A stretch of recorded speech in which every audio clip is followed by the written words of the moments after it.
प्रार्थना है उस परमेश्वर से कि सन 2025 का ये साल सुख समृद्धि और सफलता लेकर आए।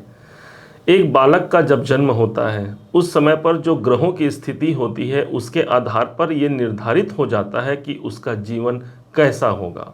ठीक इसी प्रकार आज 1 जनवरी सन 2025 के सुबह 6 बजे की यह पत्रिका या कुंडली गोचर के आधार पर हम लेकर के आए हैं, जिससे न सिर्फ जनवरी 2025 बल्कि पूरे 12 महीने को हम जान पाते हैं, समझ पाते हैं, क्योंकि यहाँ हम एक ऐसे डिसीजन पर पहुँचने वाले हैं कि कैसे हमको 2025 को डिज़ाइन करना है। चलते हैं 9 ग्रह और 12 घरों के प्रभाव को जानने के लिए। तैयार रहिएगा, समझिएगा, जानिएगा। सबसे पहले आपके अपने राशि कुंभ राशि पर ही आते हैं। स्वामी है शनिदेव। शनिदेव अपने ही घर पर विद्यमान है और ऊपर से इनको सपोर्ट मिल गया शुक्र का। शनि और शुक्र का कॉम्बिनेशन, दोनों ही ग्रह आपके योग कारक हैं। इनका जब लग्न पर प्रभाव आएगा, आपकी अपनी राशि पर प्रभाव आएगा, तो काम भी बनेंगे और हमको धन भी मिलेगा। कारण ये होगा कि धन और कर्म का संजोग हमको देखने को मिलेगा। स्वास्थ्य आपके अनुकूल रहेंगे। किसी कारण से स्वास्थ्य में यदि नरमा गर्मी चल भी रही है तो हाँ, शनिदेव अब मार्गी हो चुके हैं और साथ ही साथ यहाँ पर शुक्र का साथ इनके जीवन, आपके जीवन में ज़्यादा प्रभावपूर्ण स्थिति को जन्म देता है। धन की स्थिति ध्यान दीजिएगा। राहु की स्थिति धन भाव पर मिला हुआ है हमको। राहु जहाँ पर बैठते हैं उस भाव को 10x करते हैं, 10 गुना बढ़ा देते हैं। तो उस हिसाब से हमको धन भाव पर राहु मिले हैं। ये साल हमको हमारे धन के 10 गुना वृद्धि करा सकता है। इसलिए अपने कार्य क्षेत्र पर संलग्न रहें। माना कि राहु के पास भय और भ्रम देने की शक्ति भी है। यह हमारे मन को भ्रमित करता है, ये हमें भय भी उत्पन्न कराता है। परंतु जो भय से बाहर निकल गया उसे ये राहु जिस स्थान पर उपस्थित है, अर्थात आपके धन भाव पर उपस्थित है, कई गुना धन की स्थिति को बढ़ा सकते हैं। तीसरा घर पराक्रम के स्थान के स्वामी मंगल हैं और मंगल चले गए हैं 6ठे भाव पर, अर्थात आपका पराक्रम इस समय पर अपने प्रॉब्लम को सॉल्व करने के लिए रहेगा। और न सिर्फ सॉल्व करेंगे बल्कि आपके पराक्रम का आपको फल भी प्राप्त होता है। यहाँ पर मंगल अपने मित्र की राशि पर है, एक अच्छा परिणाम देखने को मिलेगा। और इस अभी मंगल वक्री भी चल रहे हैं। जैसे ही एक डेट आता है 21 जनवरी को, ध्यान दीजिएगा, इसी दिन यही मंगल वक्री अवस्था में ही एक घर पीछे आ जाएंगे, अर्थात त्रिकोण भाव पर आ जाएंगे और वो हमारे लिए ज़्यादा अनुकूलता सिद्ध कराएगा। कोई सोचे हुए कार्य उस समय पर पूर्ण होते हैं। जो कार्य हमने किया वो कार्य सिद्ध होते हैं 21 जनवरी से। अब आते हैं चतुर्थ भाव पर। स्वामी है शुक्र जो कि केंद्र पर बैठे हैं और ऊपर से गुरु भी इस स्थान पर मौजूद हैं। कोई प्रॉपर्टी से योग जरूर बनता है, प्रॉपर्टी का काम जरूर होता है, चाहे ज़मीन बेचना हो, मकान खरीदना हो या फिर मकान में कोई कंस्ट्रक्शन कराना है। तो गुरु लंबे अवधि तक चलने वाले ग्रह हैं। इस साल 2025 के शुरुआत में हमको मिल रहे हैं। अच्छा संजोग माना जाएगा प्रॉपर्टी, घर, भूमि, भवन इत्यादि के कार्यों को लेकर। पंचम भाव स्वामी बनते हैं बुध और बुध की स्थिति 10वें भाव पर है।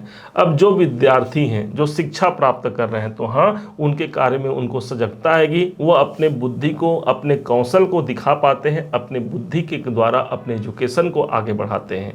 और यदि आप वर्किंग हैं तो पंचम भाव आपके डिसीजन का है, 10वें भाव पर बुध गए हैं, मतलब आपके कैरियर भाव पर बुध है। आपने जो डिसीजन लिया है उसका शुभ परिणाम निकल करके सामने आता है। बुध 4 तारीख को एक घर आगे चले जाएंगे, अर्थात ये पहुंच जाएंगे इनकम के घर पर। तो ये एक और अच्छा संयोग हो गया, जहां पर 4 तारीख के बाद यही बुध अपने ही घर को देखेंगे, जो कि बड़े धन लाभ का अवसर या कोई कामनाओं की पूर्ति हमारी होनी है, उस कामनाओं से हमको जोड़ जाते हैं। आते हैं नौकरी के घर पर। मंगल बैठे हैं। नौकरी घर के स्वामी चंद्रमा है। चंद्रमा 12वें घर पर है। 12वां घर दूरी का है, 12वां घर ट्रांसफ़र का है। यदि आप संतुष्ट हैं अपने जॉब से, कोई ट्रांसफ़र मत कीजिएगा। यदि आप असंतुष्ट हैं, आपको आपके मन मुताबिक सैलरी नहीं मिल रही है या कोई इंक्रीमेंट का अवसर नहीं आ रहा है, तो यहाँ पर कोई परिवर्तन का योग बन सकता है, क्योंकि मंगल यहाँ पर बैठे भी हैं जो कि आपका पराक्रम है और स्वामी इस साल के शुरुआत में हमको 12वें घर पर देखने को मिलता है। हाँ, विदेश से जुड़े हुए कार्य भी यहाँ पर सिद्ध होते हैं। बिजनेस के भाव पर आते हैं। व्यापार घर के स्वामी सूर्य हैं। सूर्य इनकम भाव पर बैठे हैं, अच्छी स्थिति है, आपको व्यापार से इनकम निकाल करके दे पाते हैं। यदि इस जनवरी महीने को सिर्फ समझें तो 14 तारीख तक कोई लाभ के संकेत मिल सकते हैं। और वैसे पूरे साल को समझें तो ये आपका, क्योंकि वर्ष कुंडली है, तो इस साल मेरे व्यापार से, मेरे कैरियर में मुझे लाभ के अवसर प्राप्त होंगे। अष्टम भाव 6 नंबर की राशि है, केतु यहाँ बैठे हैं। केतु जहाँ बैठते हैं वहाँ रुकावट भी देते हैं। केतु जहाँ बैठते हैं उस भाव को चुंबक के समान भी माना गया है। अर्थात ये एक ऐसा साल होगा जहाँ पर कुछ रुकावटें हमने देखना था, देख लिया, क्योंकि 2023 में अक्टूबर महीने से ये केतु बैठे हैं। अब मेरे जीवन में परिवर्तनकारी समय को ये केतु प्रदर्शित करेंगे, क्योंकि साल के प्रारंभ में ही यही परिवर्तन भाव के स्वामी मेरे कैरियर के भाव पर हैं। अर्थात कैरियर में एक अच्छे स्थिति, अच्छे परिवर्तन का संयोग हम अपने जीवन पर समाहित करा सकते हैं। भाग्य का स्थान, भाग्य भाव के स्वामी शुक्र हैं और शुक्र की स्थिति केंद्र पर बनी हुई है, ऊपर से शनि के संग बनी हुई है। एक अच्छा संयोग है जहां पर मुझे मेरे भाग्य का साथ मिलता है, पिताजी का सपोर्ट मिलता है, उच्चाधिकारी का मुझे सपोर्ट मिलता है। इस समय पर जो विद्यार्थी हैं, उच्च शिक्षा प्राप्त कर रहे हैं, उनके लिए भी ये संयोग केंद्र पर आया हुआ वीनस उनके भाग्य के द्वारा उनको सफलता जरूर दिलाता है। दसम भाव आपके कैरियर का स्थान, सदैव के लिए कैरियर भाव के स्वामी मंगल देव हैं। मंगल की स्थिति 6ठे भाव पर है। जो जॉब कर रहे हैं, नौकरी कर रहे हैं, उनके लिए एक बहुत अच्छा अवसर यहाँ पर निकाल करके देंगे। ऊपर से बुध का बैठना, बुध को भी देखा जाए तो आपके योग कारक हैं, पंचम के स्वामी हैं, केंद्र पर बैठे हैं। बुध हमारा व्यापार भी है, बुध हमारी वाणी है और बुध हमारा बुद्धिमत्ता है। तो इस समय पर हम जो डिसीजन, जो बुद्धिमत्ता अपनी लगाते हैं अपने कैरियर पर, वो हमारा सपोर्ट होता है। किसी अन्य का सपोर्ट भी हमको इस समय पर सर्वाधिक मिलेगा। संतान का भी इस समय पर आपके कार्य क्षेत्र में हस्तक्षेप हो सकता है, या वो आपके कार्य क्षेत्र को बढ़ावा दे सकते हैं यदि वो कैरियर में आपके संग कार्य करने के योग्य हो चुके हैं तो। इसके पश्चात हम आते हैं लाभ के घर पर। लाभ घर के स्वामी देवगुरु बृहस्पति हैं और बृहस्पति केंद्र भाव पर बैठे हैं, ऊपर से सूर्य स्थित हैं। तो हमने कहा आपको कि 14 तारीख तक बड़े लाभ के अवसर बन सकते हैं। और पूरे इस साल को देखा जाए तो हाँ, इस साल में 15 मई तक विशेष तौर पर हमारे लाभ के स्वामी त्रिकोण भाव पर उपस्थित रहेंगे। अर्थात कोई प्रॉपर्टी, भूमि, भवन, वाहन संबंधी कार्य को पुनः फिर से यहाँ पर प्रदर्शित होते हुए देख सकते हैं। शांति का माहौल हमें प्राप्त होता है। 15 मई के बाद यही गुरु आगे पहुँचेंगे और यहाँ से ये सीधे लाभ भाव को, अपने ही घर को देखेंगे। ये लाभ की परिकाष्ठा को और अधिक मात्रा में हम तक पहुँचा पाते हैं, कोई इच्छाओं की पूर्ति करा पाते हैं। अब आते हैं अंतिम भाव, आपके खर्चे का भाव।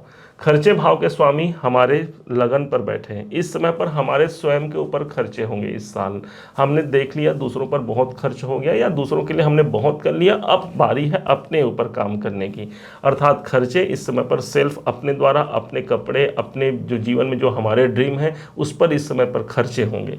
चंद्रमा बैठे हैं। चंद्रमा को हमने कहा कि ये 6ठे के स्वामी हैं, अर्थात नौकरी में कोई परिवर्तन का योग या फिर विदेश संबंधी कार्यों का योग ही यहाँ पर बनता है। कोई बड़े इन्वेस्टमेंट का अवसर आप यदि तलाश कर रहे हैं तो 29 मार्च के बाद कोई बड़े इन्वेस्टमेंट का अवसर निकल के सामने आएगा, जिस समय पर शनि धन भाव पर रहेंगे।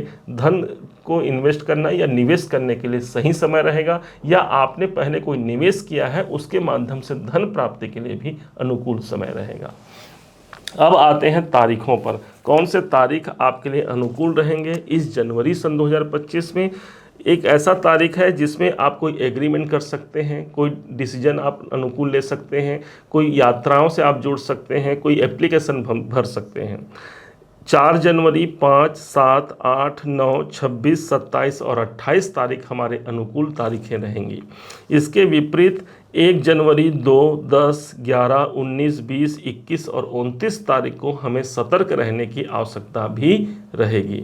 यदि इन तारीखों में भी कोई आवश्यक कार्य करना पड़ भी जाए तो अपने गुरुवर का आशीर्वाद लेकर के, अपने इष्ट देव का सुमिरन करके आप अपने कार्य को संपन्न करा सकते हैं। इस महीने को सर्वश्रेष्ठ बनाने के लिए या 2025 को बेहतर अनुकूल बनाने के लिए भाग्य के स्वामी शुक्र हैं और शुक्र इस समय पर शनि के संग रहेंगे। ध्यान दीजिएगा, श्री सूक्त का पाठ करना, माँ लक्ष्मी की आराधना करना, कोई इत्र या परफ्यूम इस समय पर आप देवी के मंदिर में विशेष तौर पर शुक्रवार के दिन अर्पण करते हैं, आपके कार्य में अनुकूलता और भाग्य की वृद्धि देखने को मिलेगी। उम्मीद है आप सबने इसे समझा है, आप सबने इसे जाना है। यदि आपने इसे समझा है, जाना है, मेरे समझाने का प्रयास यदि आपको सार्थक लगा हो, मेरे समझाने का तरीका यदि आपको सार्थक लगा हो, तो हर बार की भांति इस बार भी अपना प्यार भरा लाइक और कमेंट करना कभी मत भूलिएगा। और हाँ, यदि अभी तक आपने इस चैनल को सब्सक्राइब नहीं किया है, सब्सक्राइब जरूर कीजिएगा। पुनः एक बार फिर आप सभी का दिवस बहुत मंगलमय हो, इन्हीं शुभकामनाओं के साथ। जय श्री राम।